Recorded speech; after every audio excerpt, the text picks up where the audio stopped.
Ni aje wazito, Alberto hapa Maisha States. Leo ni video ingine ya Man Cave. Poleni sana mazee.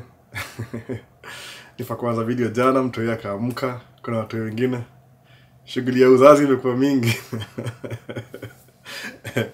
Lakini ni poa. Tutajaribu tu. Sasa amelala nimwacha ni sneak in ni dui moja haraka. So jana niko na topic ingine different. Nimeandika notes na kila kitu. Ilikuwa juu ya yani kama ni kitu niliona mahali tumekuwa kisa kitu kwa internet for a long time. Ile inaitwa kama 7 steps of overcoming procrastination ama laziness, kitu kama hiyo. Lakini juu leo ni Sunday, nimeona acha ni revisit zile ma questions za Bible. Ile msali niuliza ile kuna swali moja sema ni book ya The Book of Job. Alafu kuna hii story ile ya overview sijaimaliza bado, nimeandika ma notes juu sitaki kukupatia wase vitu half baked, kitu kama hiyo. So ndio hivyo. So maze leo nataka kuanza questions kadhaa zilizofikia saa hii za the last 1 week hivi. Alafu maze poleni, maze kuna video moja nilipost last week ikuwa na audio ile ni as didn't happen by the way. Didn't happen. I think nilikuwa na kuna vitu mbili, kuna ngoma nilikuwa na play, ilikuwa ngoma ya bro mpya, labda ilikuwa na shida wajue ngoma ni gani. Alafu pia nikilodiwa nilikuwa nasikiza podcast ya Iko Nini. So sijui kama waliona kama hiyo ni copyright, kitu kama hiyo, waka shut down comments. Sijui kwa nini. Sasa kwa sababu mazee nilibidi ni take down hiyo video. Nilikamjio nikaona mazee na comment ni take down. Nikaona hiyo siwezi toboa sahi kabisa. So kuna maswali moja zimekam wasana na maswali. The last 2-3 weeks imekuwa story ya Bible. Sijui niligusia, alafu ikamekuwa sawa kwa more aware kitu kama hiyo. Hata sielewi poa kabisa. Lakini jaro hata sijui niseme nini juu ya Bible. Yaani Maisha States ni about, even ni azai channel, ni motivational, inspirational. Alafu yala ndio sawa hiyo moja. Motivational, inspirational, alafu at least I'm trying to make what say kama sema also what, which I think 75% ni machali wa young wakuwe a better version of themselves. Ukijua there's nothing in life you can do if you put your mind and your heart to it. That's the only thing. Siwezi kudanganya. Your present situation right now, mali yuko sahi, it doesn't matter. Uwesema ati niko Kenya, dola ni 150, maisha ni ngumu, alafu siwezi toboa in life ati juu niko Kenya. It doesn't really matter. Msikudanganya kabisa. Vitu mungu biani utashangaa. Most of the things that happen kwa world ni it's a coincidence, no. Lakini ukiset up your mind useme kama ukisema tu utakuja States, kama ni States ama utakwenda Germany ama majuu, sijui majuu ni wapi, kila mahali, it depends. Utakam, hakuna yani, nothing will ever stop you from doing whatever you want to do. Hiyo ndio kitu tunafaa kujua saa hii ukiwatch hii channel. Anything you put your mind into. Hata mimi nimeanza nilikuwa from ignorance, nilikuwa first nilikuwa very ignorant. Alafu nikaanza kujua vitu kidogo, nikakuwa skeptic. But sasa hivi ni believer in so many things, not one thing but in so many things believer. Kwa sababu kuna aspect fulani hivi yani lazima tu yani ufocus na life yako. Yani make decisions zile zinakusaidia wewe kwenda mbele. Ukiona kama kamnyweso inakatia, iweke kando kidogo, focus na, kwa sababu kama ni happy na kukatia, weka happy kando. Juu happy hakuna mali inaenda, by the way. Happy itakuwa forever. So this is only the beginning. Happy hakuna mali inaenda. Hiyo anza na inaisha na inaendelea hivyo hivyo. Naona sasa. So industry inaweza kwa show leo yani encourage waseo wako too very serious about maisha yao. Ndio story by the way, hakuna kitu kingine. So ndio hivyo. So mazee naendelea na Q&A maybe. Any niko kama niko kuna notes up. But mimi simpo kwa notes juu inani help kuni keep kwa ile kwa ilitoaje in a place and keep poor. Naona. Lakini sasa sijui kama sijui nisemeaje. You can see kiasi juu mpenda kuthink kwanza ni unasoma inaingia kwa kichwa, kama ijaingia unaisoma tena inaingia kwa kichwa ndani, ikishaingia sasa unaitoa unapatia wase. Inakuwa poa hivyo juu sasa inakuwa part of mimi. But nikiandika notes mu feel kama nasoma notes. Hizo vitu zangu sasa. Unataka hiyo. So maswali ya Bible ni mingi. Acha nitakuangalia Oplasa aliniuliza ilikuwa nini.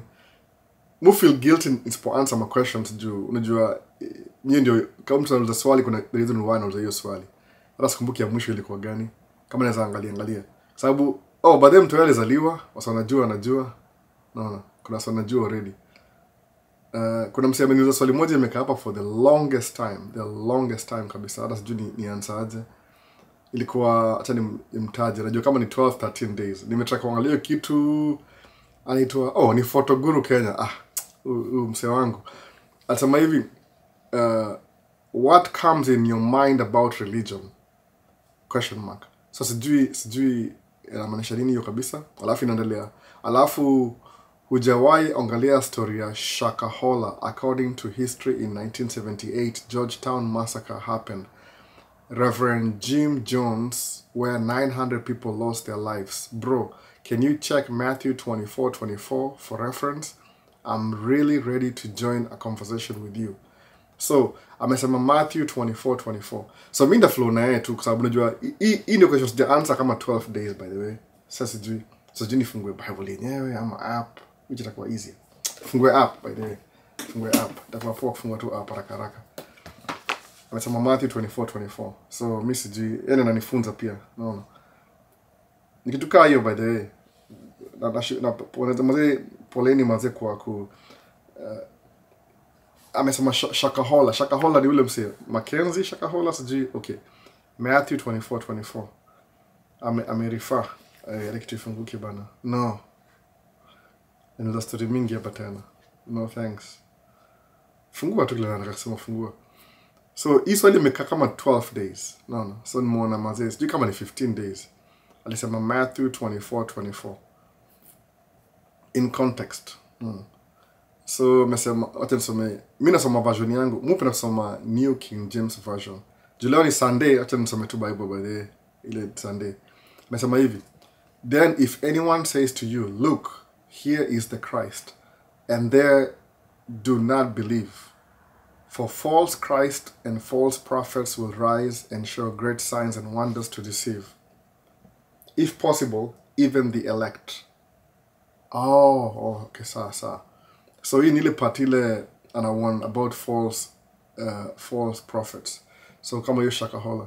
So I think vile Photoguru umesema unamaanisha Shakahola na Mackenzie ni false prophets.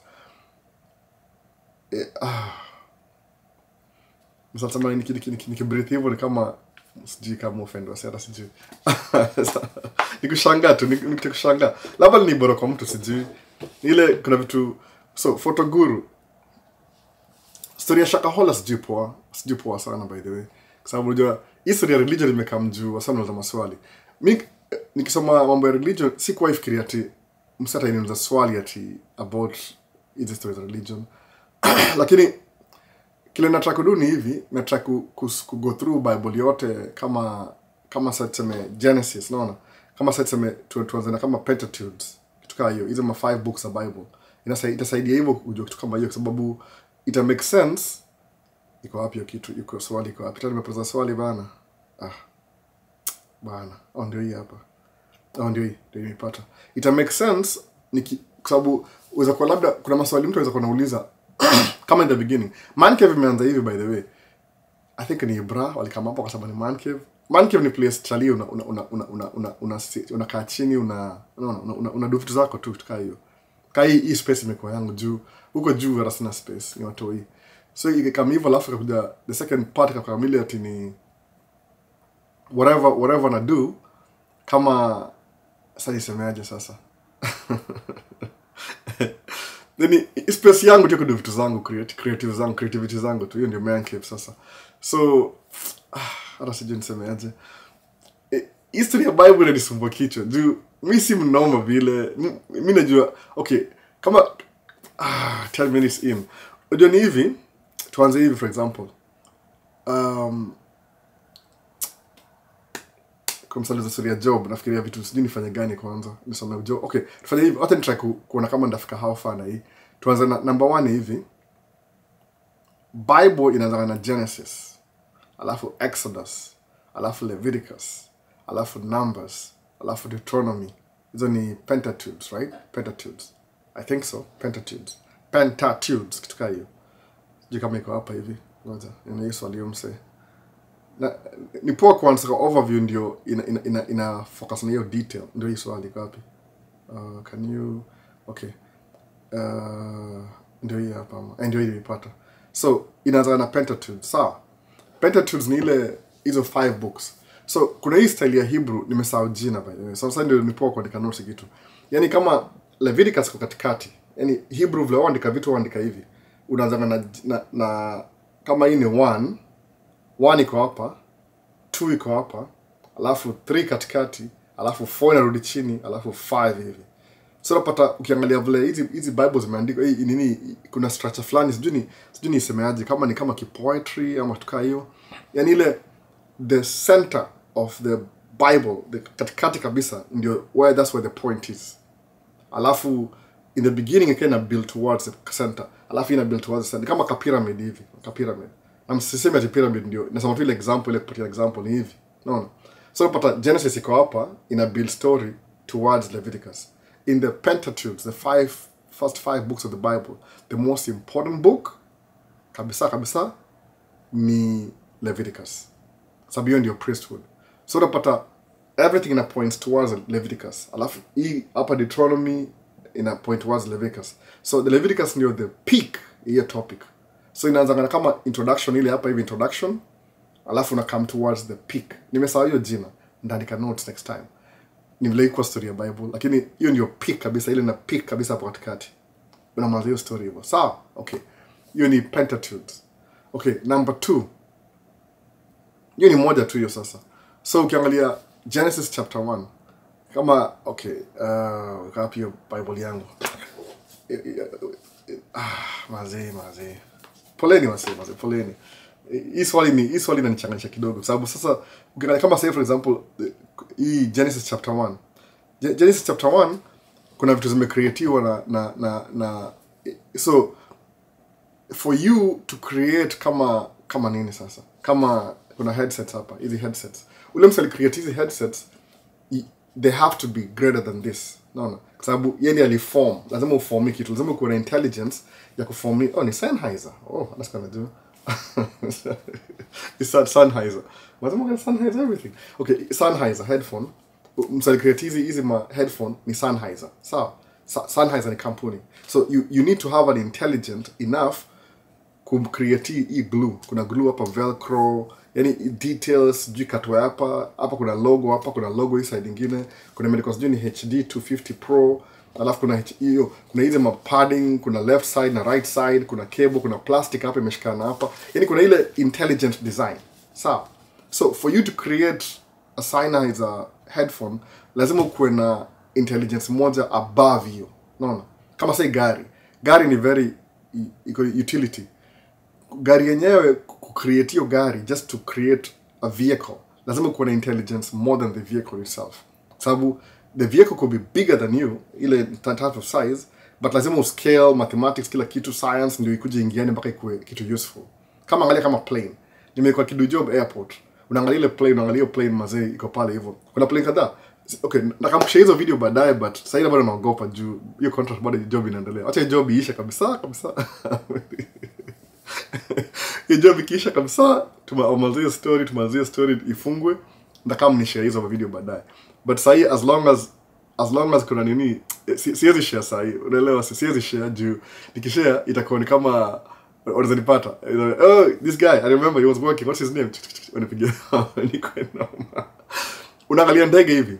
Kama ilikuwa okay, hii place yetu soka Delta ndio main. Kulikuwa na kampuni moja tu Northwestern ikauzwa kwa Delta. So Delta ina own. Wali buy everything. So Delta li buy hii airport hapa hivi yetu, Minneapolis St. Paul International Airport. So hizi ma shops, ma garage, sasa garage. Ile repair shop ya ndege bado iko hapa. Unaona? So ukienda karibu na highway hivi kuna hizo mahangar. Shop kubwa, ni building kubwa hivi, inafunga mlango hivi, ndege inaingia ndani. So ukiangalia hiyo ndege mazoni iangalia hivi. Wamefunguka nyuma. Iko na engine moja. Hiyo engine ni funny by the way. Iko circular hivi.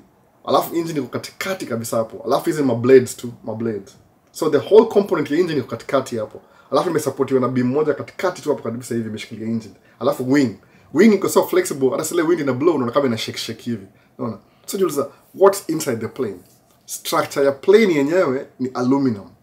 Lakini it's so strong at the same time so flexible.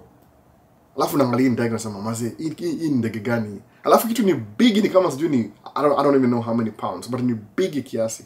So jiuliza, okay, awesome, ndege fulani a plane ikinunuliwa na kampuni kama Delta, it's more useful, what you say more useful, ndege you spend more time in the air than on ground. Sababu saliko on the ground is very expensive, especially place in a moisture, unless ni place kama desert hivi kama Arizona, huko ndio house plane. Sijui kama shawalizo video YouTube, juko hakuna moisture, ni dry to dry air, so hakuna rust, hakuna, but in place ingine ni very expensive to keep ndege grounded. Sababu the more it's grounded, the more expensive inakuwa na maintenance, inakuwa na nini. But this thing flies 13 hours in the sky ikipeleka watu back and forth. Imagine.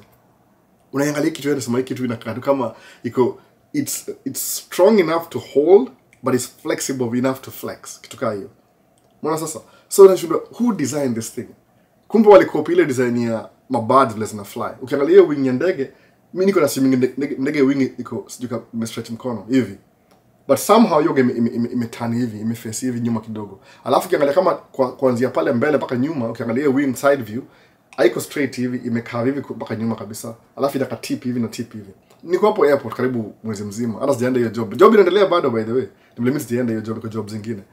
So unafikiria who created that thing?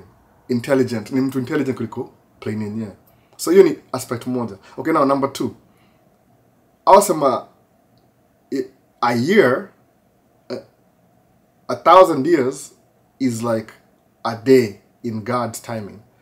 So awesome, God will create world, you go outside your world. Haiwezi kuwa the same kama world. Kama kana hiyo intelligent to create world, you can't limit God na ile naongea tu ile general. Na ile creation yake ali create. He has to be above the creation. So ukiangalia Genesis chapter 1 for example, kuna vitu hizo course, kuna hizo vitu hizo course nini? Kama waitaje sasa?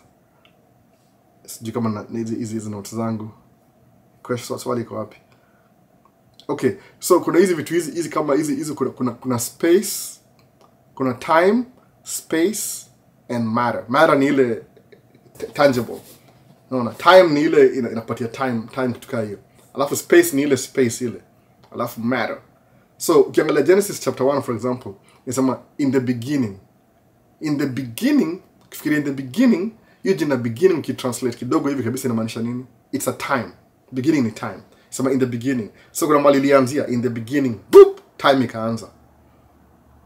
Okay, wacha niseme vitu zangu, wacha nitafute hiyo nini inasema. In the beginning iko wapi Bible? In the beginning God, ndio hiyo mse, God created the heavens. So itaje heavens? Space. You heaven is space. So in the beginning, time, God created the heavens, space, and the earth, matter. Unaona sasa hiyo? Sikia kitu tusaika hujaifikiria before. In the beginning ni time inaanza. God created the heavens. Heavens ni huko, hiyo space yote hiyo. And the earth, boom. Si inasemanga hivyo ama mimi naongea vitu zangu. Day Bible. Sasa sijui move hapa vitu. Sasa nimekuwa nimeshikwa ningaje, but sawa tu. Job itaisha siku moja na kuna time. In the beginning God created the heavens and the earth. So Genesis chapter 1 inaongea na in the beginning time, space, matter. Time, space, matter. That's Genesis chapter 1. Time, space, matter. Just like that. Genesis chapter 1. Hivyo tu yani. Time, space, matter. In the beginning. Hivyo tu. Hata before wende mbali. Oh, maze science, do nini, quantum physics. In the beginning, in the time, space, matter. Alafu, hii definition hiyo kama hiyo Genesis chapter 1. Alafu hiyo jina God, haikuwa ati ni singular, ni plural. Which means ni kawa watu watatu. Naweza sema hivyo. Ni more than more than one person. They break down. Ni kama kuna Hebrew art. Okay, hiyo ni part moja hiyo. Nataka kuangalia time sana. Start to spend time more the story. Alafu so hiyo in the time God created space and matter. That's it. Chapter 1. Niza break down bado. Nibla hiyo study ingine pia. Hii ni Hebrew, ile Hebrew. Kisoma ile Hebrew Bible. Uchukue hiyo usome. Kwa sababu simnaelewa kitu by the way. Bible ni Old Testament imeandikwa in Hebrew. Alafu New Testament imeandikwa in Greek. And Aramaic. Some very few. Alafu kuna ile language ya Babylonian, Chaldean. So kuna Daniel chapter 7. Imeandikwa Chaldean. Kwa sababu ilikuwa na Nebuchadnezzar alikuwa king wa Babylon. Aliandika hiyo part pia yeye. So kuna language kama 4 kwa Bible. Kuna Hebrew, Greek, Aramaic na Chaldean kitu kama hiyo. Sijui nimesahau jina Chaldean. Babylonian language. Back in the days. So ni language kama 4. So kusoma Hebrew angalie definition, kuna sijui nitonga hiyo Bible itongaje. Hebrew something Bible. Inasema hiyo story hivyo. So Genesis chapter 1. In the beginning time, God created the heavens, space, and the earth, matter. Because matter ni ile unaweza touch. Space iko hewa huko juu, kila kitu ile space ile, the blue, itongaje, the black hole, whatever hiyo kitu iko. Inamaliza hivyo sasa, sinaona. So, umalizia story immediately hapo. Okay, sawa. So, who wrote the Bible? What to believe ni Moses, hizo Pentateuch, Genesis, hizo the first 5 books. Alafu, kutoka Bible, sasa unaingia kwa Joshua. Nimesahau arrangement. Maze, poleni, acha niangalie leakage. Mwesema poleni juu ni apologize, ni kitu ningekuwa nayo already. Juu hii ni history yangu, hii ni story ya maswali mingi. Haya, kuna hiyo Genesis, Exodus, Leviticus, Numbers, Deuteronomy. Alafu kuna Joshua, Judges, Ruth. Ruth ni alikuwa kama ni queen. Aliolewa na king fulani. Alafu kuna 1 Samuel, 2 Samuel. Hapo sasa ndio, okay, acha nikupatie example. 1 Samuel, 2 Samuel. Hapa hivi ndio story za kuandikwa vizuri sasa. Yani when Israelites had like a government, walikuwa na libraries, walikuwa na kila kitu, ndio wameanza kuandika nini, hizi histories zimekuwa clear. So kusoma Genesis, Exodus, Leviticus, Numbers, Deuteronomy in terms of the Bible, hiyo jina Bible ni a collection of books, ni kama library. So ukiangalia hizo Joshua, Judges ni kind of get juu ya dedicate kitu definition. They break down. Stuck deep. Ruth, hapo the story inakuwa some more detailed. Ni kama tuseme uandike story ya mimi ni story ya Kenya independence. Sikuzaliwa 1963 mimi. Nimezaliwa 1970 something, late 70s, 1978. Sawa. So na before nikuwa na intelligence, labda nikuwa ongeza 20 years, 78, 88, 98. So the year 2000, I'm going to write the history of Kenya. Albert's going to write the history of Kenya. So how will I do this? It's very simple. Well, how will I do it? Ndatoka niende kuongea na wase wala walikuwa before mimi. Waniambie story, niandike. So the detailed story ya Kenya, tell me 1940, sitakuwa nayo. I won't have the vivid, like, unless somebody had books, but kumbuka Kenya ilikuwa organized kama country, ilikuwa colony. So nobody will have the tangible, ile evidence, ile ndio hii kweli kabisa. Watakuwa na hivyo. They'll have the story mingi, kumbuka ile, yeah. Unauliza my grandfather nakwambia story mingi from their perspective. So utabidi try your best to put it together kwa sababu ni oral stories told over time. Alafu it makes sense kwako, alafu ndio uandike report yako. Itakuwa kama ni concrete truth, but itakuwa a pieces of information ile una put together and it makes sense. So ndio wase wengi skeptical Bible wasema ati Bible in the beginning you sound kama folklore, ni kama story. Oh, there was a flood story. Oh, there was this, that. In terms of academia. But they Christians, msijam na mimi ati kama I'm didactic na approach story kama academician. You're studying something. Ile unaichunguza. Hiyo ndio jina kuichunguza. Si ati I'm against it, ni ile investigation. No. I'm investigating the whole thing. So unaangalia in terms of academia. Utaangalia okay, watu waliuliwa hapa, what happened. Alafu 1963, boom. 62 I think, June Kenya became a republic, Jamhuri Day. alafu December 12 uhuru. Ikakuwa na ile Madaraka Day, Jamhuri Day. So sasa hivyo. So from Madaraka Day, so the government is organized as a Kenyan, as a republic. So kienda kwa au itaje hapa America, Library of Congress, hapa sijui Kenya itaje. Kuna ile Kenya Kenya imesahau jina. Ile history ya parliament. Unajua everything about government ile inaandikwa, wana pass bill, iko recorded somewhere, alafu iko stored somewhere kwa kitu fulani permanently stored. So unapata every time something happens in the government, wanai preserve. You can go back and read that, oh, ili pasi was due 1979 about sijui nini, oh, 1982 coup ilikuwa hivi, Raila kaingia ndani, sijui Moi akakuwa whatever. Unapata hizo stories ziko kwa documented, ziko stored as a government. Unaona kitu hiyo. So if you're writing history, your history from 1950 to 1963, haita sound kama so academic, it sound kama folklore, nika you're telling a good story. Lakini afterwards, from 1963 paka to date, juu kuna evidence, kuna record, kuna minutes, kuna nini, itakuwa more detail, itakuwa more detailed. So Moses ndio huyu. Moses alikuwa wapi hapa?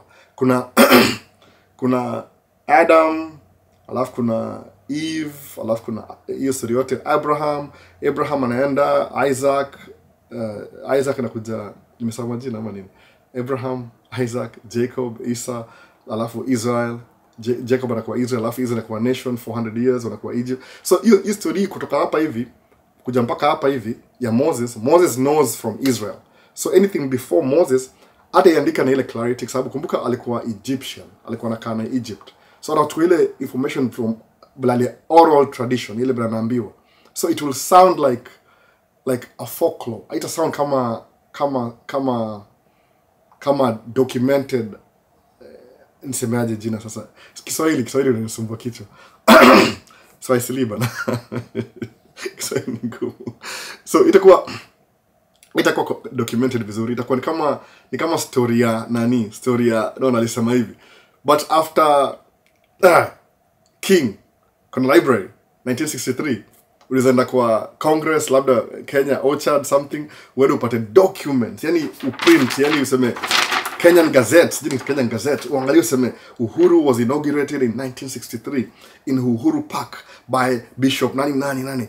The Bible il held, ndio hiyo Bible ilikuwa hii. Ilikuwa hapa hivi, schedule alianza sijui 9, yani kuna detail, ile detail explanation.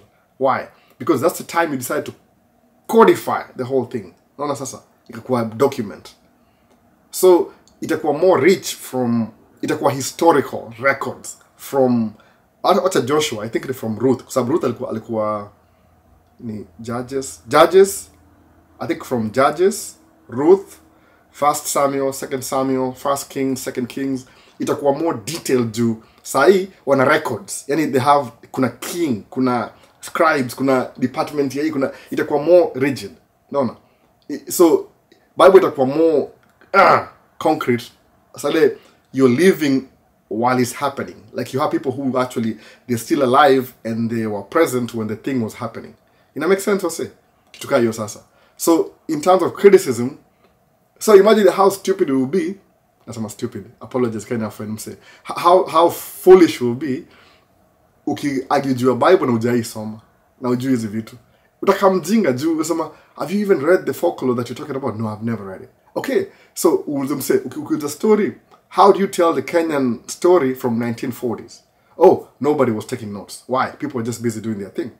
Okay, what about 1963? Oh, it became a republic. Now from the republic, going forward, I have tangible, concrete, academic history. I can tell exactly what was happening and how it happened and everything. That makes sense, sasa? That's the Bible. So, Photoguru, let me try to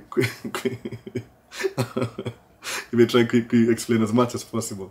So hii mambo ya Shakahola, sijui poa, by the way, sijui poa. But naweza sema ni hivi, kuwa patient na mimi, umesema false prophets. It's true, there's always been false prophets. Kuwa patient na mimi, ni try kuput kitu ya Bible together, let me explain to sahi, ile which book kuna more history. Kuna let me kwa library yangu. Kuna book, mwandika notes pia. Lazima nizitafute.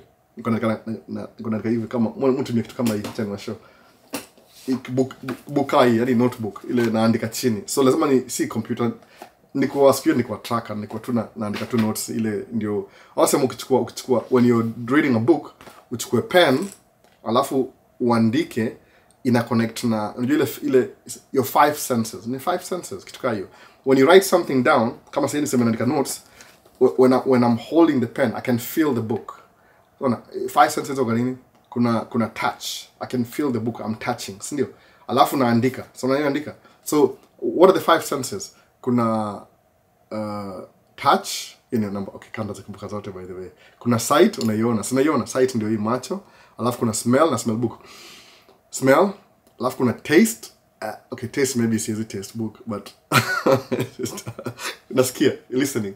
So as you write, kuna most of them five sentences go around hapa I think. Sababu kuna sight, smell, taste, hear and touch. Five senses.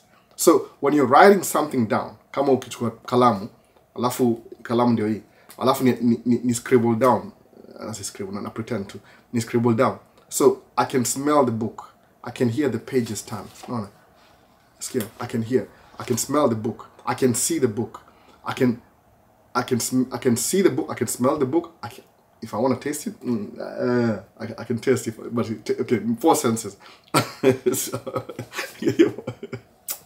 that's it, poor lady. But you get the point. When you write something down, at least you're using your four senses. Meaning, itakuwa na more information. Itumie analogy gani the best? Ya camera sahi. Okay, I'm recording two cameras sahi. Kuna moja hapa, kuna nyingine hapa. Na try something new by the way. Try something new every day. Oh, kuna nyingine hapa nyuma. Kuna kamera moja hapa. Ile ni kamera ile na build ile kamera bado. So ni maybe karibu kuisha.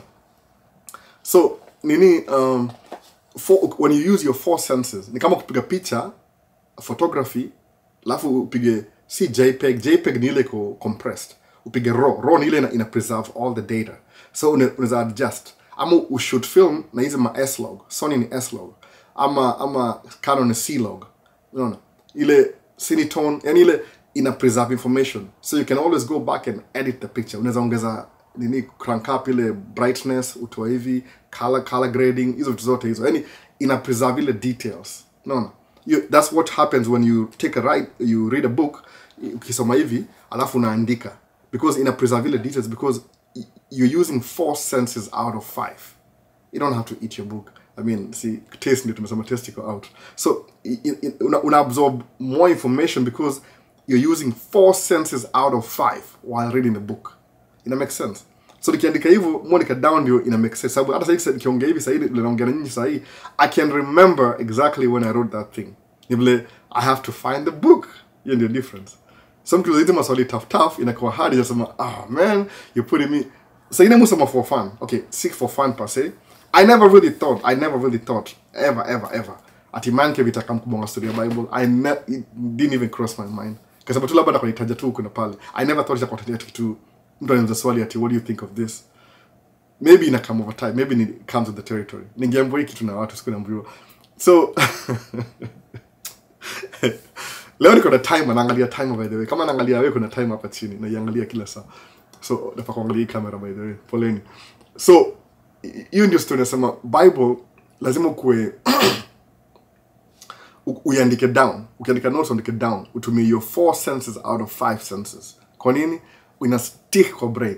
Sawa? Okay. So to the story, for example, Genesis, creation, your folklore. You can call it a folklore. The whole book of Genesis basically is about the people of God. Period. So it used to in a rush through creation, fast forward. Alafu inakam ni kama ni history ya number. Numbers ziko zinamaanisha kitu. Number 1 inamaanisha oneness. Number 2 ni division.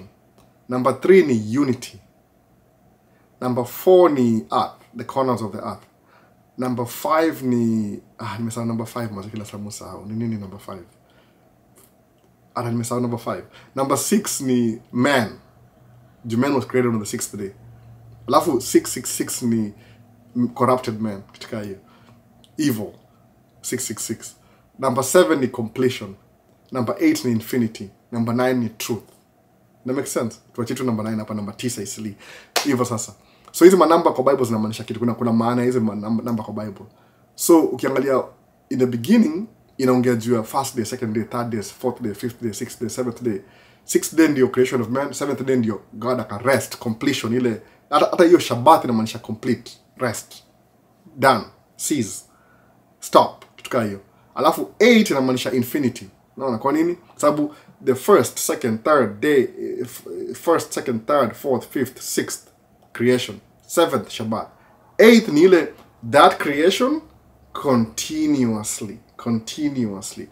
Number 8, chukua number 8 hivi, number 8 hivi, alafu yangusha chini, boop, alafu inakuwa hivi. Kuna kampuni moja ya internet hapo inaitwa Xfinity, au tumia hiyo. Si kila mtu hapa anaelewa, but tunasema hiyo sababu whatever I created in 6 days, I stopped to look at it on the 7th day. It's going to continue on the 8th day, continuously. And the 9th day, truth. That's the whole idea. Get your point. KJ makes sense. Ndio hasa. Hiyo ndio numbers. So the book of Genesis is about one guy and one guy alone. In express so much about that guy. His name is Abram. Alitoka from the south. Ilikuwa Ur ilikuwa kama kwa sababu ni hii Tigris na hizo mariva zaitongaje. The Tigris and the Euphrates. Hizo rivers na kama hivi. Zina flow hivi. So ina kama hivi alafu ina split katikati hivi. So your place juu karibu next to river ilikuwa na very good plantation. Actually it's believed that hiyo Tigris na Euphrates, hizo river mbili hizo, hapo ndio ilikuwa between hapo. Present day right now. Iran, Iraq, Syria, ndio hiyo area. In your country, any country size called Iran, Iraq, Syria. So Abraham is from Iran, Iraq, Syria, mahali hapo. Babylon ilikuwa hapo north, ilikuwa hapo mahali hizo rivers na split hivi. Ilikuwa Babylon ilikuwa hiyo area, so ilikuwa karibu na river. No. That's all kuna hizo watu wengi utend kuishi karibu na river juu ile maji fresh water ile. Hata hapa states most cities are built next to rivers. Unashangaza hata Minneapolis St. Paul ni between Mississippi. Si ndio show ile video Mississippi between the rivers. Just river ilikuwa the source of life, ile maji, fresh water maji. So they're built within the river. So Abraham story yake yote akamove. Akaenda na as a breakdown hiyo story ya genealogy pia. Itakamba baadaye, but ilipata ni time by the way, itakamba baadaye. Alafu Abraham akaenda, akapata mtoi wake, akakaa 100 years akawa na mtoi. Alafu akapata mtoi kama ako sijui 100 years old, 99, na wife yake alikuwa sijui 70 ama 80, 10 years apart. So Abraham akawa na watu kama watatu hivi. Mmoja na wife yake origin, mwingine na ule kama maid wake, ule mfanyakazi wake, alafu aitwa Ishmael, alafu akazaliwa, alafu ndio baadaye akazaliwa Isaac, alafu akazaa tena mwingine baadaye tena. Ukiangalia hiyo family tree, ningekuwa naye. Ni very interesting by the way. Sababu Isaac alimari cousin yake. Alimari sona Abraham alikuwa na brother yake mmoja aitwa Laban, Esau. So Laban, mtu wa Laban ile next generation hapa hivi, alafu Isaac hapa akaoana. Ni makao cousins walioana. Ile yani anko ya nani Isaac alioa mtu wa anko yake. Hata Abraham wife yake Sarah alikuwa step sister, kitukai half sister, step sister. So ilikuwa ile wana keep to the family. Your culture mpaka siku hiyo happens. So you do your culture ni ile, but ni kama ni detrimental juu my genes na kwa too close. Yo pull you. So hiyo ni Abraham. Alafu ikaenda kwa Isaac akabbecome kuna hii culture ya Hebrew, the firstborn son ndio take nini nitwaje ile inheritance ana move naye forward. Alafu so nani Isaac akaenda akakuwa na Esau na Jacob. Esau was the eldest, Jacob was the youngest. Lakini akasema ati Jacob stole Esau's birthright. No. Which is that's not the real story. Ile tu yani he wanted it so bad. Alikuwa alizaliwa second, akuzaliwa first. So the first son na double portion ilikuwa Esau. But Esau was foolish enough to steal from his brother, which is stupid. I mean, kama If God has appointed you to something, whether you do it or you don't, it doesn't matter. It will still happen. No. So huyo ndio Jacob. Jacob amekuwa appointed kwa hiyo kuendelea na hiyo ministry. But the problem ile, Jacob chose not to wait upon the Lord. Ile tu ile ki procedure. Jacob chose to steal from his brother. Ni kama by deception. Naona. Hiyo sasa ndio moja fani na mazete kwenye maji mazete. Nataka kulenga hii story.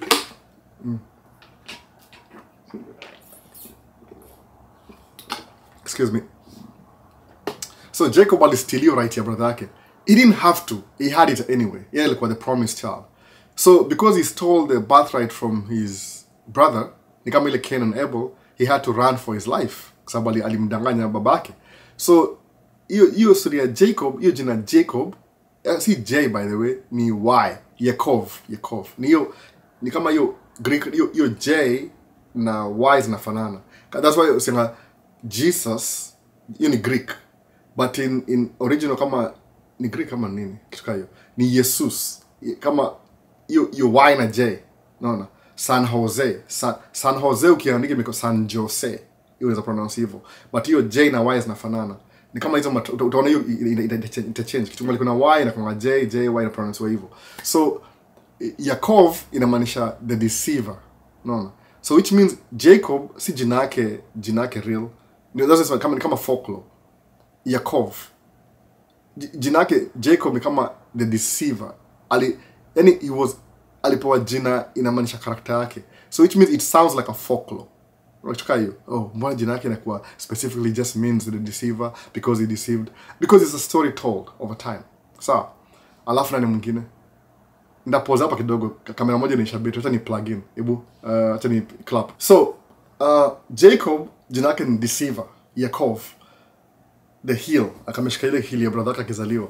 Yo folklore, it sounds like a folklore. Hizo must be what to tell. So that's why ina sound hivyo kama ni story tu ni vitandawili. Hiyo ndio jina vitandawili. So akakuwa na watu wake. So he had 12 kids. So because of his deception, you're kind of funny.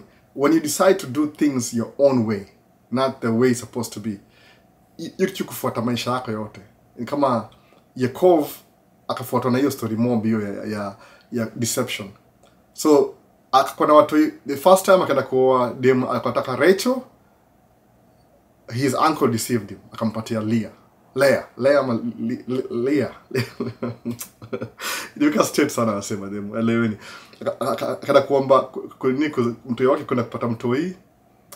Ito nani? Akaenda kuoa, akadeceiviwa 7 years. Akawa Leah instead. So, man, why is these things happening to me? Oh, I know why it's happening. Because I deceived my brother. Okay. Akasema I'll work another 7 years. Aka 7 years ya pili, ndio akapoa Rachel. So, he had 4 kids with Leah. Alafu, Rachel angepata mtoi. Kitu hiyo. So, watoto wake ni hivi. Jacob has 4 kids na Leah.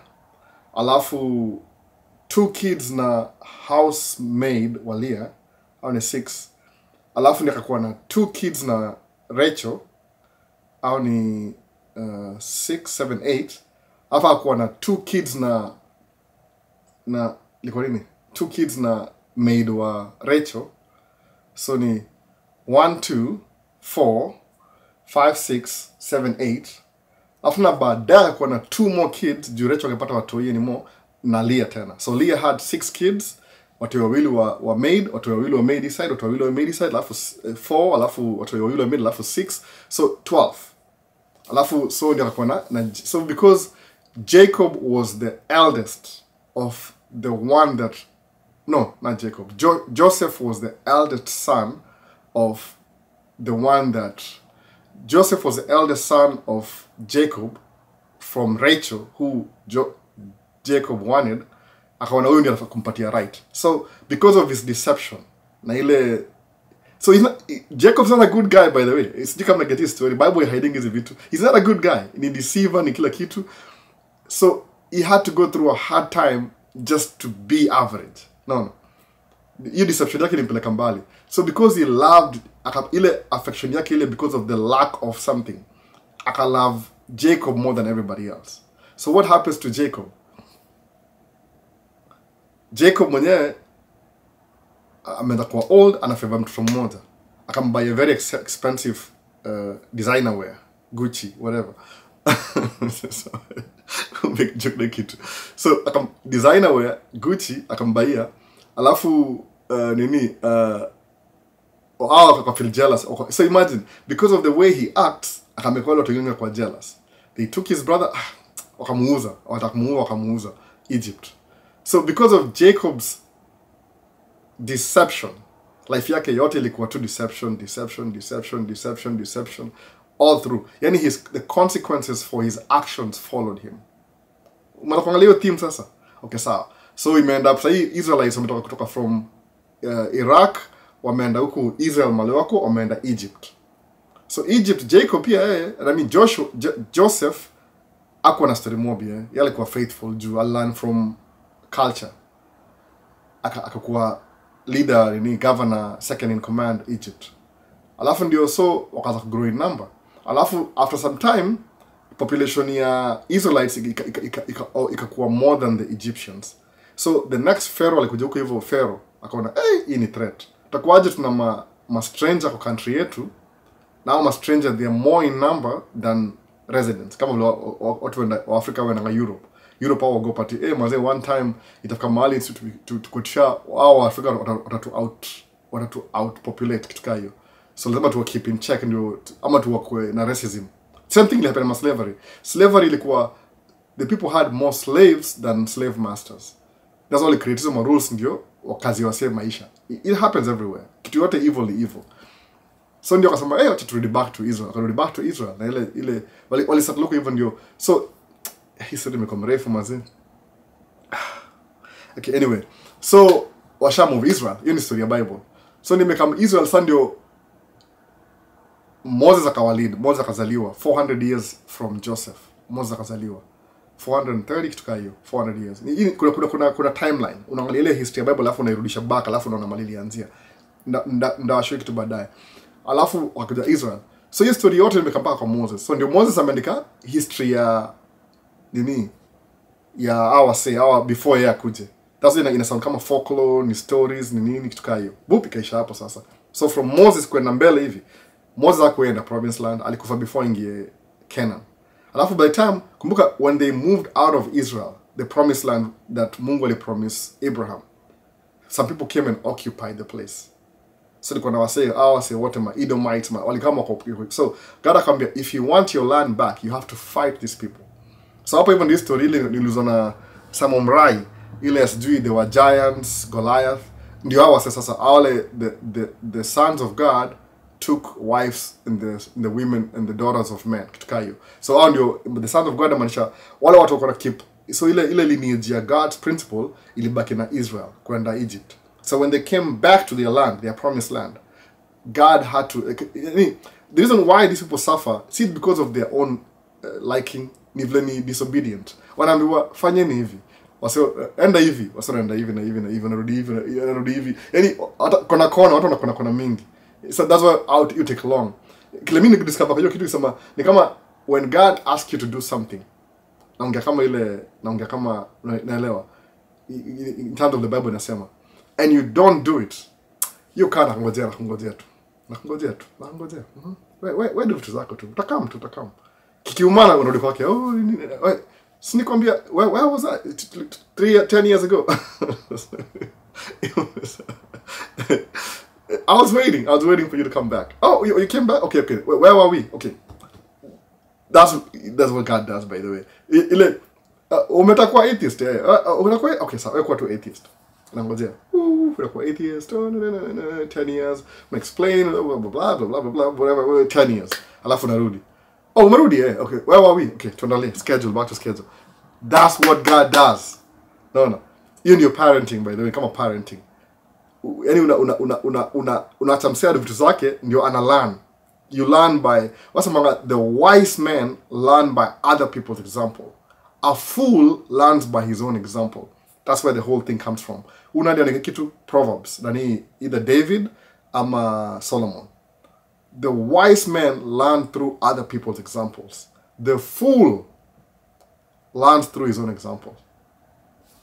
Sasa, ndiyo story sasa. So, every time Mungu anambia fanyeni hivi, wanafanya hivi, fanyeni hivi, wanafanya hivi. So washaenda, washakuwa led na Joshua wameingia the promised land, wameua watu, wanaogopa. They are giant men over there, they're giant. Of course they are. Why? Because wale watu wale kina Edomites, kina hao, say wote hao, they were there. So if you want to take back your land, you have to kill the people who live there already. They know it's not their land, so you have to take it back. What do? You have to kill them. So Mungu anasema, God is so vicious. He ordered his people to kill the women and the children and the children's children. Why did God do that? So it's a justification yoga hivi. I don't even kuna problem kwa atheist hiyo. What happened hivi? I gave you land. Sema Mungu ameshapatia Kenya ni country yako. Alafu kaamua kuhama Uganda. So kihama Uganda, somebody akamove in Kenya. So they hey, go back to your land. Ile nikupatia ile whatever. So Wakenya wanakurudi Kenya tena kutoka Uganda. Kwa Uganda wapata wa-TZ wamekama wamesettle Kenya. So land yenye si yenye anymore. Mliwacha hao mkaenda, mtu amesha move in kwa hao yenye. So what do? So God, what do you do? Unamba zile prayers zile akudanga prayer ka hizo. Mungu nisaidie. Mimi siwezi kusaidia. I gave you the land before. Yeah, what did you do? Utakwenda kukula happy, yeah. So umerudi. Okay. Wazi. Okay. Fanya hivi, urudi kwa hao yako. But kuna mse. That's your problem. You take care of the person. So, that's why. Okay, you want to go back to your land here? It's milk and honey here. You like the land here? I gave you the land. Okay, good. You know what you got to do? Yep. Form an army. Because these people have armies.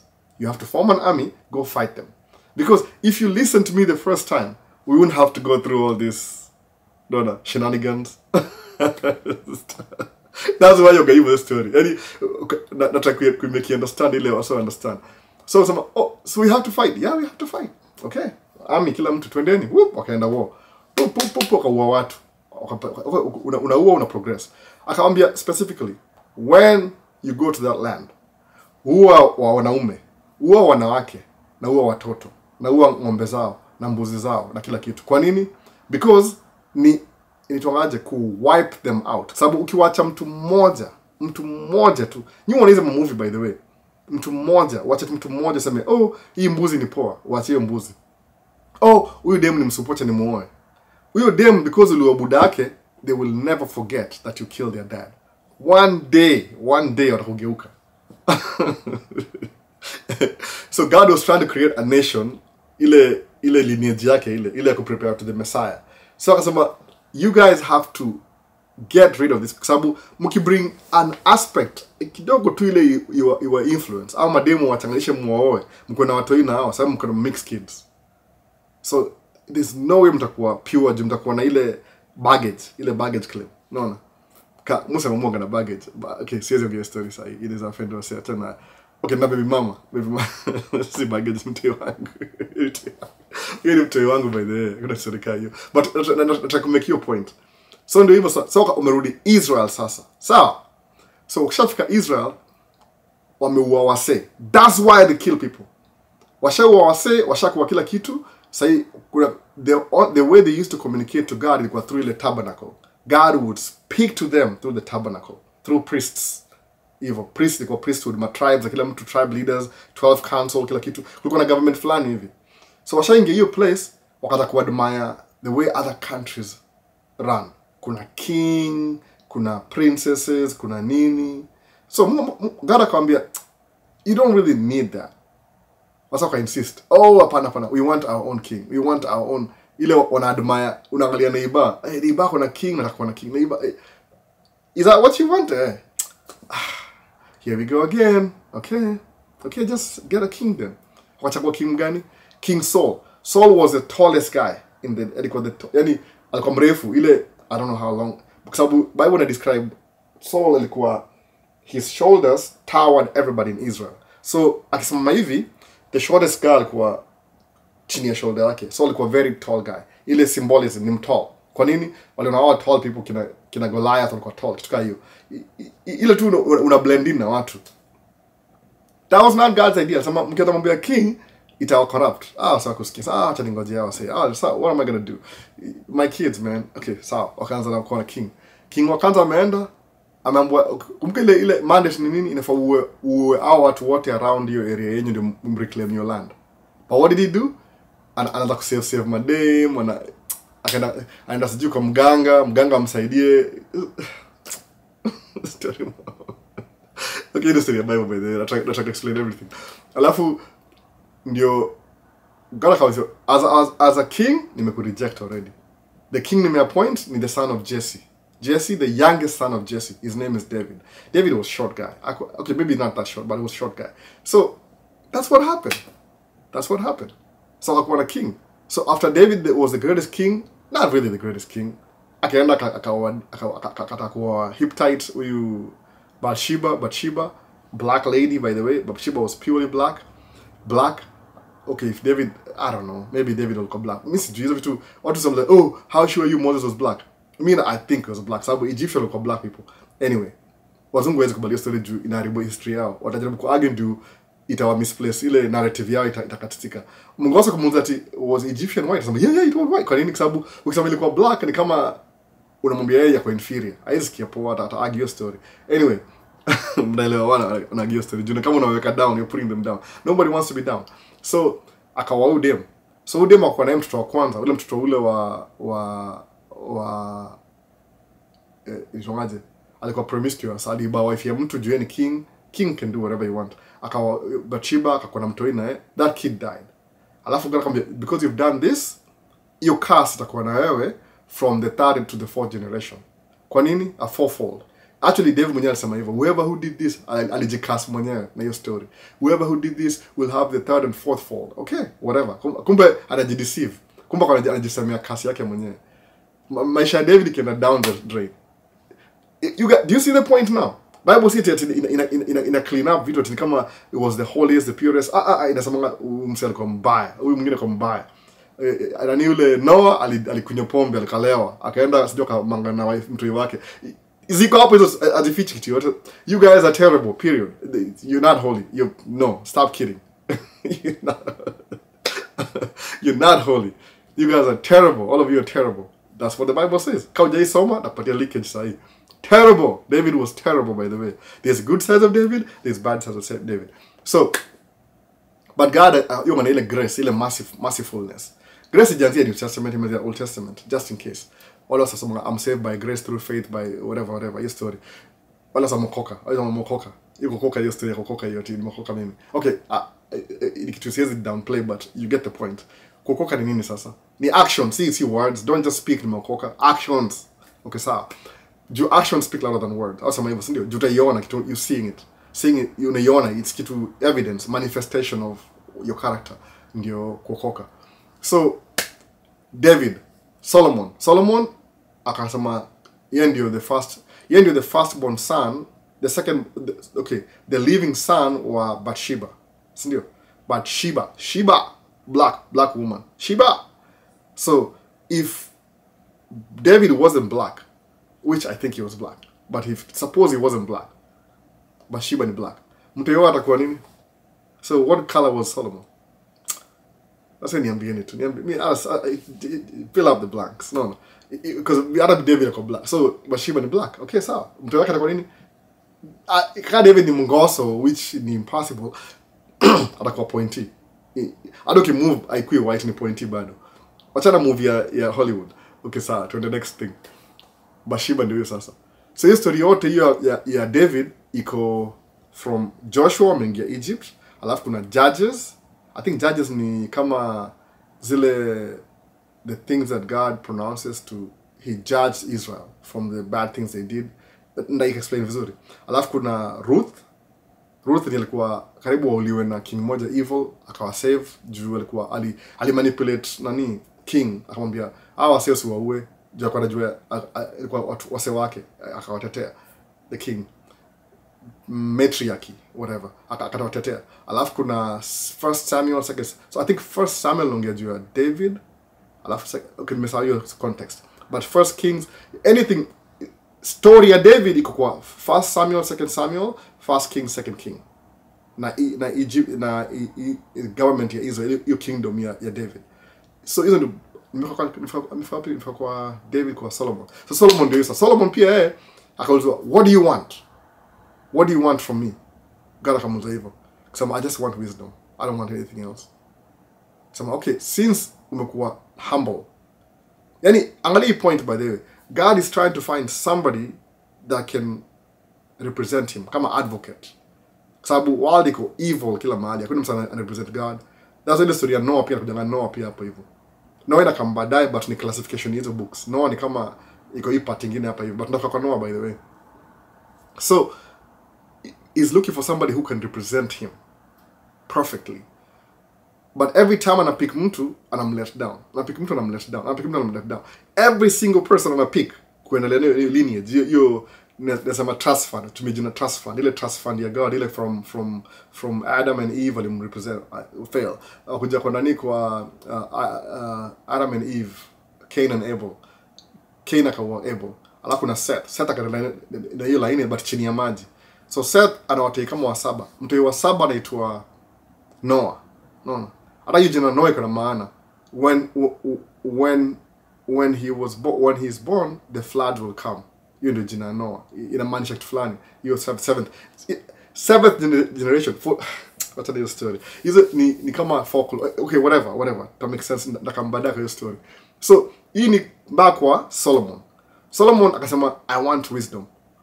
Mwakamwambia, since umeniomba wisdom like your dad, but your dad killed people, so your dad has blood on his hands, I will give you more than that. I will give you wisdom, knowledge, understanding.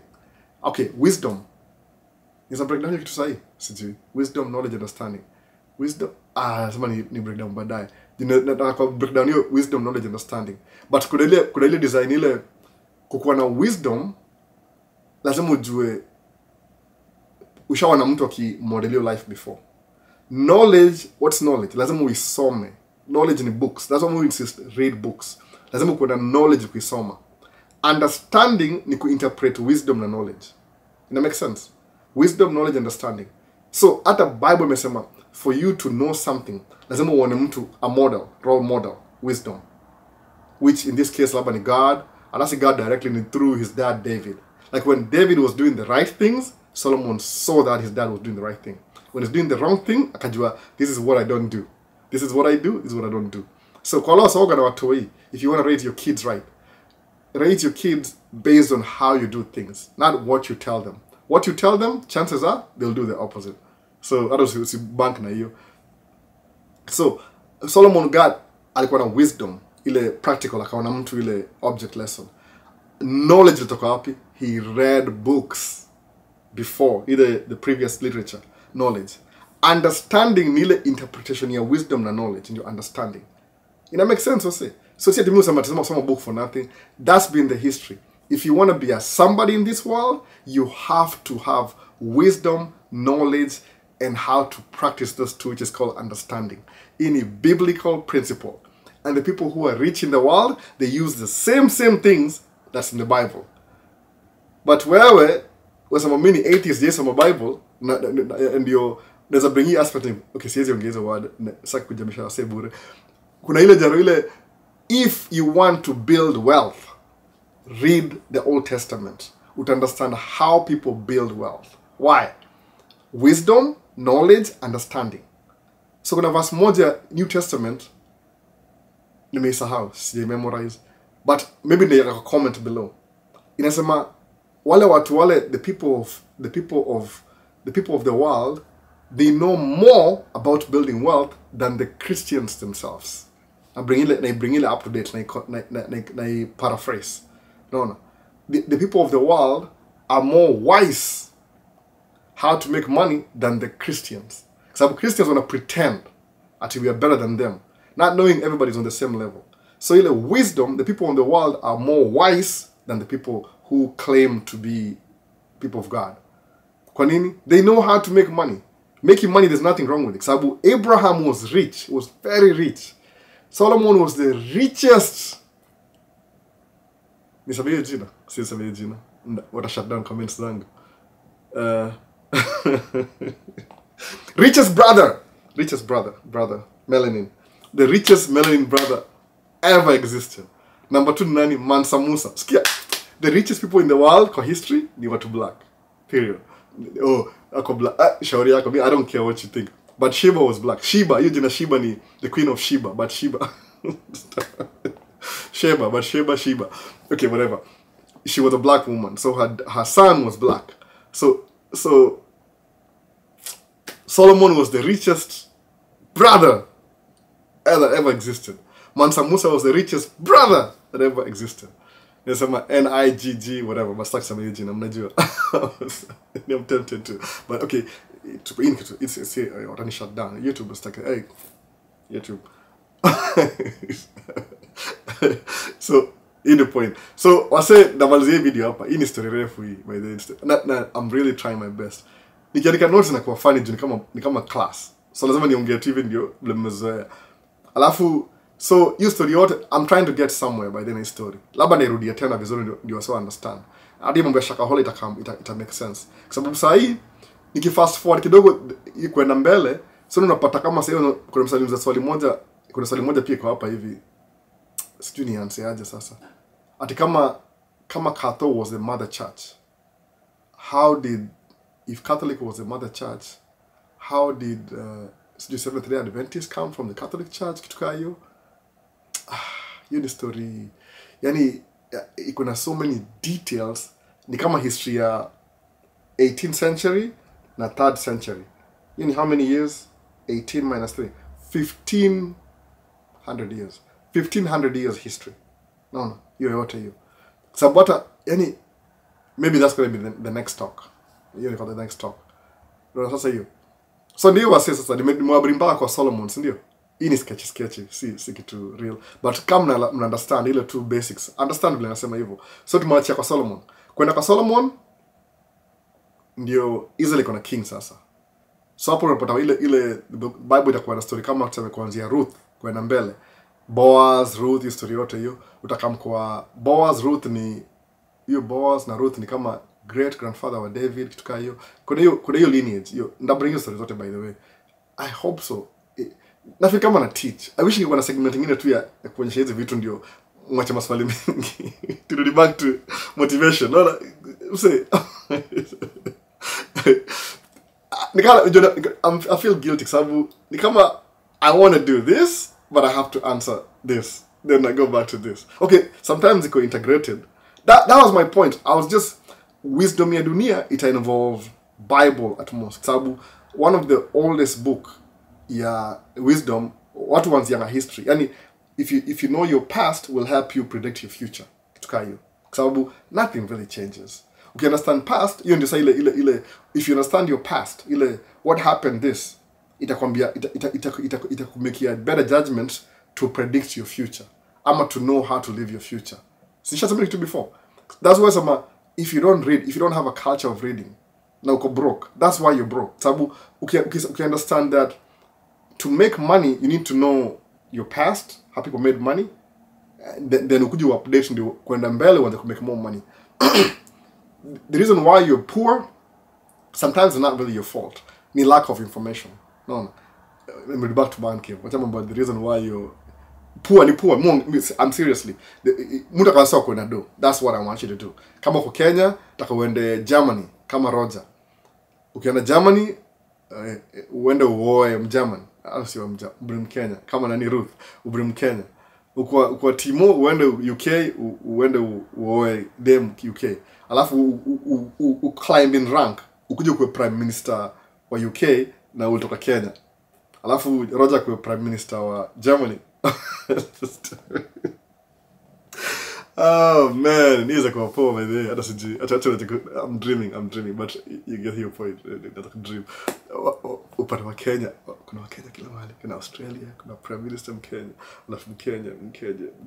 Kila, you get your point. You know point yangu by the way. Ile kuna immigrants walitoka Kenya maybe 30 years ago, wameenda hizo country, alafu wameingia kwa system mpaka ni ile they are part of the system, wana make decision.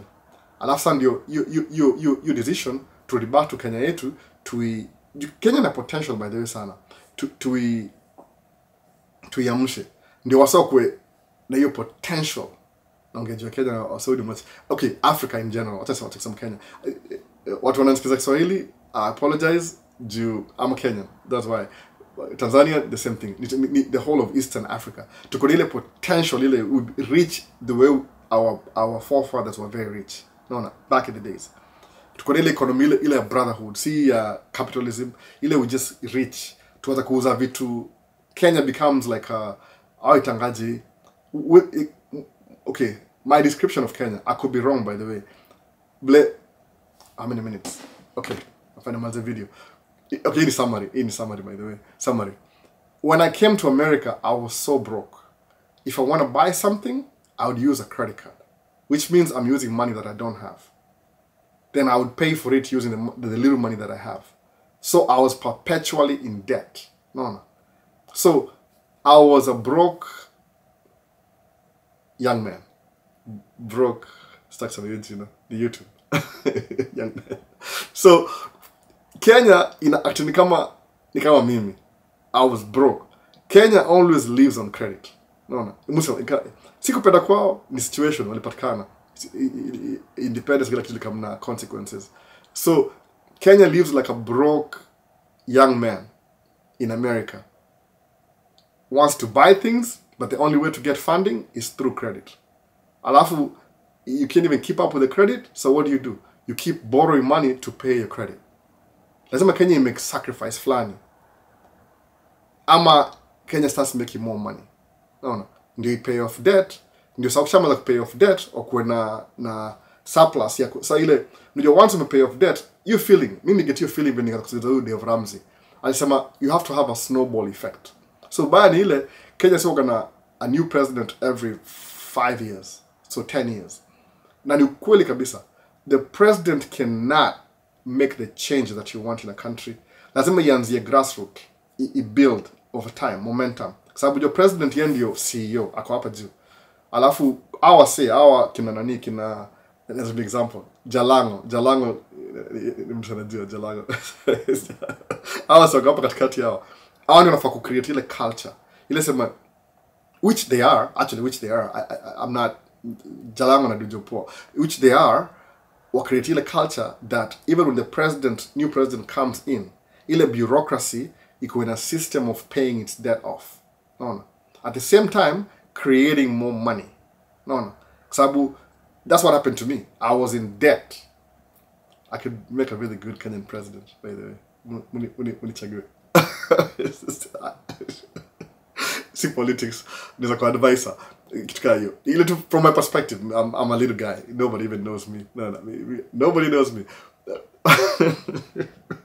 But I did it. Okay, I have experience how to pay off debt. I know how to do that, pay off debt. But ni sacrifice. But hii ni mimi personal. When it involves so many people na bureaucracy, it takes some time. Lazima kuna watu wakuje wakae pamoja waseme, okay, there's 2 ways to pay debt in Kenya. Kuraise taxes mzuri, but inaumiza wananchi. No.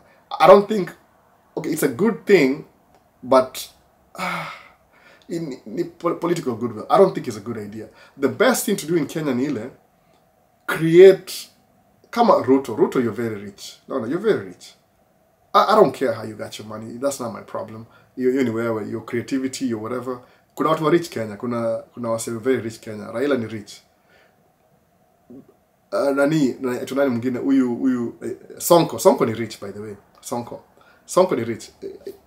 He'll never listen to this. He'll never hear this.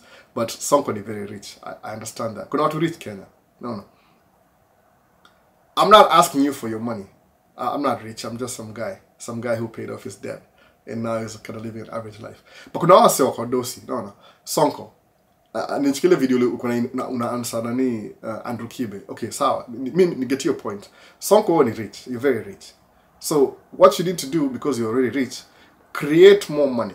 Create more opportunity. Like you're doing, but maybe on steroids. Like, sema, hiyo jina ni important sana. Sonko ni mse important, by the way. Nikijana, sema, maybe ni mse, hata sijui ni age yake ni gani, but maybe ni mse, maybe ni old. Respectful, by the way. Is kama sema ati, msalini bonga jia. Hapana. Sonko, chukua hiyo do yako, invest. Kama hiyo idea kuna clothing line. Mimi ndaivaa. Wewe wacha tu. Unavaa shati imeandikwa Sonko hapa hivi. Alafu imeandikwa hapa Sonko. Alafu ku Sonko. alafu kuna badge hapa, alafu kuna Kenyan flag hapo. I will rock your outfit every day. No. Alafu kwa sababu hiyo connection hiyo, uanze kuuza hizo nguo. Uziuze Africa, ucreate your textile. Ikuwe so big that factory iko Kenya, factory iko China. Alafu unapata hizo nguo za Sonko, they are made in America. Sasa hii ni ya Sonko ako Kenya, factory iko China. Alafu kuna factory nyingine America, kuna nyingine Europe. So unapata hizi nguo zinaenda hivi. Naona sasa. So Kenya ina create dough outside Kenya. Unanielewa idea sasa? Alafu Uganda inakam kutoka States, dollars inakam kwa account ya Sonko. Sonko yeye juni akona ile kampuni ana invest kwa Germany, South Africa. So nguo zake kama ile Gucci everywhere. Hiyo. So pata ana make dough kwa kila mahali. That's what I think Kibe kwa anasema kutoka hiyo. But okay, I don't know the controversy, but that's the point. It's a really good plan, by the way. Kama sema najua Sonko mwambia fanya hivyo. Mimi ndabuy hiyo nguo yake kila siku. So hiyo jina SONKO. Hapo hivi Sonko. Labda kwa zile design ile imekwenda Sonko kwa sleeve Sonko all the way. Okay, ni example nimekuwa caught up, but that was the idea. Auze hizo nguo, afungue factory China, afungue factory Europe. Kwa nini? Juu kuna ile financial base. Alafu sasa ndio wasemeaje, now that tumefungua hii factory Europe, tufungue nyingine Kenya. So pata kwa every county kuna factory fulani ya kumeza nguo za, wana bring textiles, wana buy from ngapi production kila mahali. Tukuwe na gross domestic product, things from Kenya. Unaona? Si tourism you can only do so much sahi, but kwa sababu tunakompete na watu wengine pia. Tourism kitu ile ziko hapo. Unaona? Lazima tourism ile mahoteli, safety, kuna vitu zake pia hizo. Lakini tuna grow at the same time. So wapata wa Kenya, income yao, they are making good income despite the economy being bad. Alafu yatakuwa to life hivi. So ndio wa tax sasa. When you tax them, si utaxiwa hapa states, but still bado kuna do. Hado kitaxiwa, you're paying taxes. Ndio ukiangalia in a perspective it's very high, but we pay taxes, but bado unabaki na do wengine. The cost of living in some sense make sense. No. Kenya raise hivi, Uganda raise hivi, East Africa to raise hivi si wote. Tuko na gross domestic product. Zile loans za wakoloni tuwalipe tumalize. Hiyo loan na junza wakoloni most of the time. Kuna bureaucracy, I understand that. Kuna watu benefit kila kitu. It takes like that change. I'll have to move to Kenya that make a dough, yani real money. Kwa sababu nini? Kuna factory na oni wana Sonko who's a Kenyan, iko China, ingine iko Germany, ingine iko maybe North Carolina, North Dakota, ingine iko sijui Brazil, mahali yuko sijui Brazil, ingine iko South Africa. Yani every continent in the world kuna factory ya Sonko ina make manguo za Sonko. Hiyo ndio idea sasa. No. Alafu hizo nguo zina criss cross. So unapata ile ya US inauzwa US. Ndio business idea. Mimi nimesoma hizo book, by the way. Hizo book zinasema hivyo. Kuna book nasoma, I'm just speaking on words kwa sababu lazima nielewe fast poa kwa mind yangu ndio ni explain. But hiyo ndio concept sasa, una create a global market. Zina move around hivyo. Anyway, ni Mkenya umeinvest kila mahali, but your money doesn't come from Kenya. That's why mshangao sasa matiati sijui hii mambo ya brick iki happen, US itasuffer kwa sababu most of the rich people who run the economy in the world wako na asset states. They won't even care if the dollar fails. Kwa nini? Hata dollar ikifail, they still have their money. Kwa sababu the new investment, the new kid in town investment, wako na stake kwa hiyo investment. So they're not losing anything. Hiyo ndio story sasa. Ruto. Asina vya Ruto ni anajua kila kitu. Anyway, afungue hoteli, afungue hosi. Whatever amefanya kama kutoka presidency ama kama kwa president sahi aache watu wengine wao mfanyie, si yeye yako busy, is a busy man. Afungue hoteli, franchise.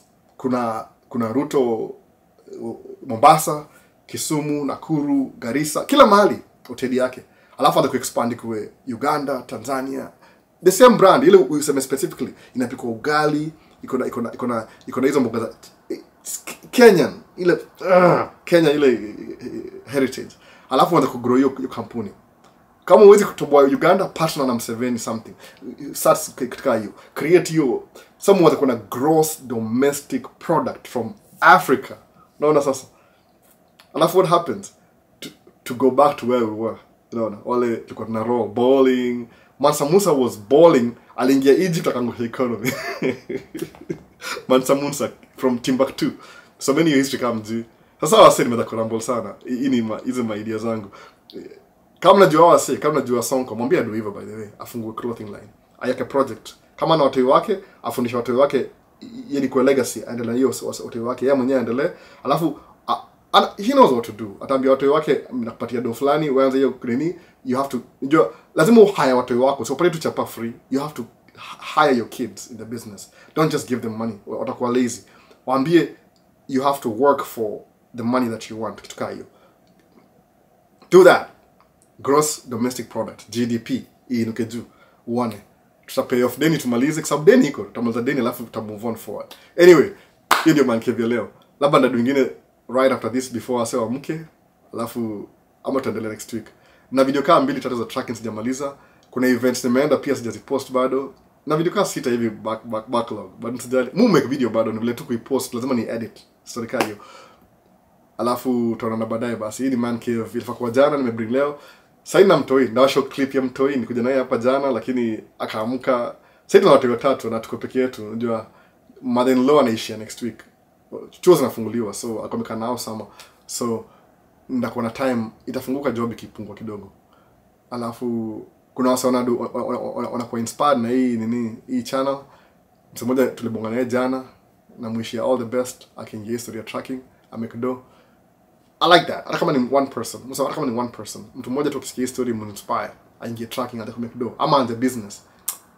That's the goal of each channel. Hata kama ni msemo mmoja per year. That's all I ask. One guy. Na ule msemo alikuwa amesikiza man cave from February akuja States. Nitafute, nitumie email. Unaona? Nachukua namba maybe leo. Na namba nyingine moja ile namba ile. Hii yangu ni ya business by the way. You come get point. Mu get so many calls during the day. Kana do job. Alafu most calls in the business. So the people that I work with, they save numbers out. Any number that's sina kwa system yangu ni hard ku-answer juu niko job. So sitaki I don't have a secretary, bado niko one man show. Mimi na wife to run two crisscross company hivi. But the more to grow, the more ndakuwa na more nini leverage. So email maishastates@gmail.com, Instagram, TikTok, Facebook yangu ni unanipata tu Facebook by the way, lakini hiyo ni jina langu hata sikogi na post video huko. Okay, I'll tell you the truth. Okay, ini disclaimer. YouTube lipa. YouTube pays for content. TikTok does not pay, but TikTok has the best algorithm. Ita push content yako further. Instagram na Facebook dead. No. You have to be like on top to make money. Kwa nini? Because they are more focused on them making money before we make dough. So they will never give you any money. YouTube may build culture over time. So if you want to make content, say, to me at TikTok, I don't even do it myself by the way. Mzazi. But to me at TikTok raise viewership yako. Alafu patia wase ma short formats ziko TikTok na YouTube shorts. Alafu chukua ile long format uweke YouTube. Sababu itakulipa, it pays, itafungua opportunity. TikTok can do that too. Mimi naongea kama a very small content creator. Mimi sina ma followers wengi sana, but hiyo ndio idea. Anza na TikTok, alafu anza na nini? Anza na TikTok, alafu kuja YouTube.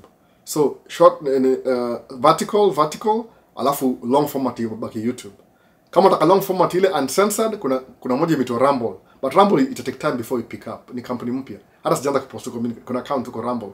Alafu kuna Instagram na Facebook ni kampuni moja. Au wanataka kidogo yako. They don't really care about wanataka kidogo yako kwanza. Ndio hiyo sasa. So this is the first time watching me on this channel. Jina langu ni Albert, Maisha States. Like the video. You have any comments, any questions? Comment down below. Share the video. And if you haven't already and you want to, subscribe. If this is not your thing, or maybe you like one video, 2 videos or whatever, share the video with somebody else. Ini about helping kama wale watu young, ama wale watu wana information, more information. You know, the whole goal of this channel. I want people to be rich. I want people to make money. Because hata sisi as a diaspora, when we make money, there's a change economy in Kenya. We can totally do it. No. Diaspora. Ndio hiyo sasa basi. nimongezele Bible mob ndaongea they break down over time hiyo history yote ndio wasewa where the Bible is coming from my perspective by the way. Mimi si mnoma, kuna wasewa noma kuniliko. Sasa next time basi. Peace. I'm out. Audio.